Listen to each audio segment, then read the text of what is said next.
আসসালামু আলাইকুম রহমতুল্লাহ। ঈদ মোবারক। এই আজকে আমরা কোরবানির গরু নিয়ে যাচ্ছি হাটের থেকে। গরু নিয়ে কাশিমপুর বাজারে নামানো হয়েছে। এখান থেকে নিয়ে যাচ্ছি আমার চাচা অ্যাডভোকেট নকিব সাইফুল ইসলাম, সে আছে আমাদের সাথে। আমার চাচা তার গরু নিয়ে যাচ্ছে। এখন গরুর গায়ে পানি মারা হচ্ছে। গরু অনেক হাঁপিয়ে গেছে, সেজন্য পানি মারা হচ্ছে। তা দেখতে পাচ্ছেন পানি মেরে ঠান্ডা করা হচ্ছে, অনেক হিট হয়ে গেছে তো গা। এখন গায়ে পানি দেওয়া শেষ। আর একটা গরু আছে, নিয়ে আসলো, এটাও পানি দিতে হবে।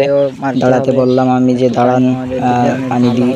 পানি দেওয়ার পর আস্তে আস্তে নিতে হবে। আরও প্রায় 8 কিলোমিটার হেঁটে যাইতে হবে। তো গরু দেখতে পাচ্ছেন বান্ধা আছে, গাড়িতে নিয়ে আসলাম। এইটা আগে আসছে, যেটা স্ক্রিনে দেখলেন এটা আগে ঢুকবে।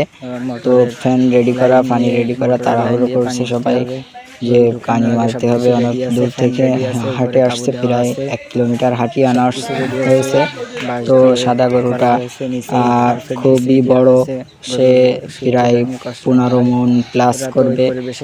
তো এই গরুটা এখন বান্ধা হচ্ছে, তার গায়ে পানি দিতে হবে। সে অনেক হাঁপিয়ে গেছে।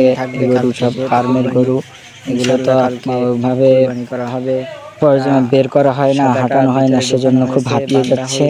তো বন্ধুরা দেখতেছেন, এখন তাড়াহুড়ো করে ফ্যানগুলো চালিয়ে দেওয়া হবে, পানি দেওয়া হবে।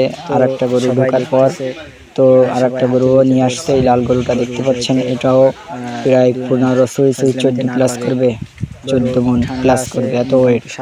তো আলহামদুলিল্লাহ আমরা কোরবানির জন্য কিনছি, আমার চাচা কিনছে, মেজো চাচা। তার কোরবানি সফল হোক এই কামনা করছি। আল্লাহর কাছে একটাই চাওয়া যে কোরবানি আল্লাহ কবুল করুক, এই দোয়া করি। আল্লাহ কবুল করুন আমাদের এই কোরবানিকে, আমিন। সবাই আমিন বলে যাবেন। দেখুন আমার মেজো চাচার কোরবানির গরু, মেজো চাচা আছে ওই সাইডে দাঁড়ানো, আপনারা দেখতেছেন।